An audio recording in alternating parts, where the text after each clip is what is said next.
अमरोहा जनपद की नौगावा विधानसभा में होने वाले उपचुनाव को लेकर समाजवादी पार्टी के प्रत्याशी जावेद आब्दी ने अपना नामांकन दर्ज कराया है। इस दौरान उन्होंने बहुजन समाज पार्टी को भारतीय जनता पार्टी की सहयोगी पार्टी भी बताया। उत्तर प्रदेश के जनपद अमरोहा की नौगावा विधानसभा से पूर्व कैबिनेट मंत्री चेतन चौहान के निधन के बाद नौगावा सीट पर उपचुनाव होना है। इस सीट पर मुख्य मुकाबले में सपा, बसपा और सत्ताधारी पार्टी भाजपा है। नामांकन के अंतिम दिन समाजवादी पार्टी के उम्मीदवार पूर्व मंत्री और राष्ट्रीय सचिव जावेद आब्दी ने अमरोहा सदर विधायक महबूब अली के साथ नामांकन कराया, जिसमें उन्होंने कहा कि आज़ादी के बाद से आज तक किसानों ने सबसे ज्यादा आत्महत्या भाजपा की सरकार में की। उन्होंने समाजवादी गठबंधन को किसानों का गठबंधन बताया। आप लोगों को पता है कि 3 नवंबर को हमारे नौगावा में उपचुनाव हो रहा है और मैंने समाजवादी पार्टी, लोकदल और महान दल के गठबंधन के प्रत्याशी के हैसियत से आज नॉमिनेशन कराया है और मेरा चुनाव लड़ने का जो मोटिव है वो ये, कल भी मैंने नौगावा सादात के लिए बहुत काम किया अपनी समाजवादी पार्टी की सरकार में और फिर मैं उस सपने को साकार करना चाहता हूं जो मैंने अपने विधानसभा के लिए सोचा है। अमरोहा से नौगावा मैंने सड़क बनवाई, नौगावा से धनौरा मैंने सड़क बनवाई। बहुत दूर हमारे विधानसभा के लोगों को नौगावा से अमरोहा आना पड़ता था अपने तहसील के काम से। मैंने मुसलसल कोशिश करके तहसील को बनवाया, ब्लॉक बनवाया, पंजतनी गेट बनवाया, चौराहे बनवाए, उसका ब्यूटिफिकेशन कराना तो स्वर्गीय चेतन चौहान जी भी बहुत कुछ काम कराना चाहते थे हमारी विधानसभा के लिए, जैसे जब भी मेरी बात हुई। लेकिन अफसोस कि भारतीय जनता पार्टी ने स्वर्गीय चेतन चौहान जी के सपने को भी साकार नहीं होने दिया जो काम करना चाहते थे।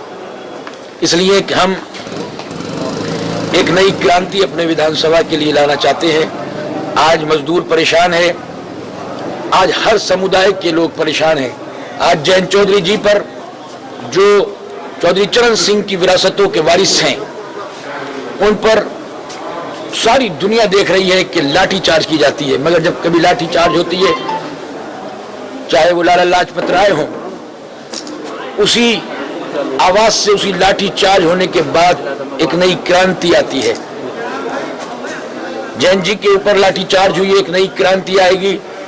किसानों का दौर होगा, किसान समाजवादी पार्टी, लोकदल और महान दल मिलकर 2022 में किसानों की सरकार बनेगी जो सही में इन जुमला बाजों को सबक सिखाकर किसानों की आवाज उठाएगी, किसानों के लिए लड़ेंगे। आज किसान इसलिए परेशान है कि जो समाजवादी पार्टी ने गन्ने का रेट किया था, आज इन्होंने 2 रुपए भी रेट नहीं बढ़ाया। इस भारतीय जनता पार्टी की सरकार में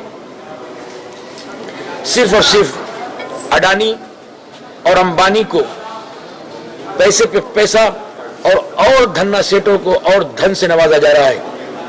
आज मजदूर और किसान के थाली से रोजी और रोटी खींची जा रही है।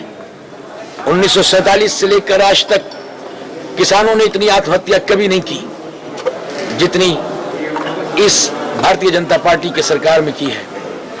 वादों के अलावा और कुछ नहीं मिलता और जब कभी भी भारतीय जनता पार्टी को अपने हारने का यकीन हो जाता है तो हमने अक्सर देखा है कि अपनी B team Bahujan Samaj party को सामने खड़ा कर देती है, क्योंकि बीजेपी सिर्फ एक नहीं है, बीजेपी ए है और बीजेपी बी है। बीजेपी ए का नाम भारतीय जनता पार्टी है और बीजेपी बी का नाम बहुजन समाज पार्टी है। बहुजन समाज पार्टी एक ऐसी पार्टी है कि जो पहले नोट लेती है और फिर जनता के वोट लेती है, या यूं कहूं पहले नोट खाती है और फिर वोट खाती है। लेकिन हमारे विकास की वजह से हमारे इलाके के अवाम इस बात को जानते हैं कि हम न बटेंगे, न हटेंगे, न छटेंगे। नोट पर नोट को लेकर नोट खाती है, गठबंधन आपका भी रहा है, तो इसका मतलब नोट के विवाद में अब जो गठबंधन नहीं हो रहा है।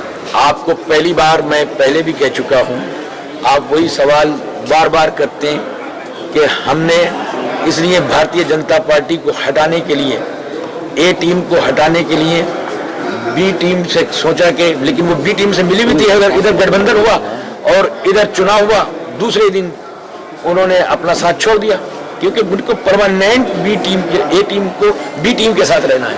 अगर आपका मुकाबला इस वक्त किससे है? हमारा मुकाबला सीधा सीधा सीधा भारतीय जनता पार्टी से है और हमेशा भारतीय जनता पार्टी से ही रहता है। और भारतीय जनता पार्टी के इस पेड़ को जो कांटेदार दरख्त है, समाजवादी पार्टी उखाड़कर, और उखाड़ने का जो है पहला स्टेप जो है 3 नवंबर को शुरू होगा। महिला सुरक्षा को लेकर हाथों और अन्य घटनाएं हुई हैं, आप विधानसभा चुनाव लड़ने जा रहे हैं, तो जोर से बोलिए जरा। विधानसभा चुनाव जा रहे हैं, किस मुद्दों को लेकर सुरक्षा की बात की जाए, महिला सुरक्षा की? हमारी प्रायोरिटी होगी कि भारतीय जनता पार्टी जो सिर्फ वादों का अंबार करती है, भारतीय जनता पार्टी की एक बहुत अच्छी मैं तारीफ भी करना चाहता हूं कि जितने अच्छे जुमले उनकी टीम लड़ती है, उतने अच्छे जुमले आजाद भारत में कभी भी किसी पार्टी ने, किसी नेता ने नहीं कहे। भारतीय जनता पार्टी कहती है कि हमने गंगा को साफ करना है, गंगा को साफ नहीं किया। उन्होंने गरीबों और किसानों की जेबों को साफ करने का काम किया है। भारतीय जनता पार्टी कहती है, हम, आप जैसे मेरे भाई पूछ रहे हैं, भारतीय जनता पार्टी कहती है कि हम बेटी पढ़ाओ और बेटी बचाओ का काम करेंगे, लेकिन हाथरस की आग की लपटें, आधी रात की आग की लपटें इस बात की गवाही देती हैं कि ये बेटी बचाओ का काम नहीं करते, बेटी चलाओ का काम करते। सिर्फ इनकी भारतीय जनता पार्टी जुमले की पार्टी है। अगर उनके राष्ट्रीय अध्यक्ष जी से पूछा जाता है कि आपने 15 करोड़ रुपए, 15 लाख रुपए, 2 करोड़ नौकरियों का वादा किया था, गंगा की सफाई का वादा किया था, ये वादा निभाया क्यों नहीं? 6.5 साल हो गए आपकी सरकार को, 6.5 साल की बात हो गई, तो आप ये बताइए क्यों नहीं निभाया? क्या ये हमारा वोट लेने के लिए जनता से जुमला था? तो 3 नवंबर को नौगावा सादात की जनता बता देगी वो तुम्हारा जुमला था, ये हमारा हमला है। अमरोहा से केकेआर न्यूज संवाददाता मुजम्मिल हुसैन की रिपोर्ट।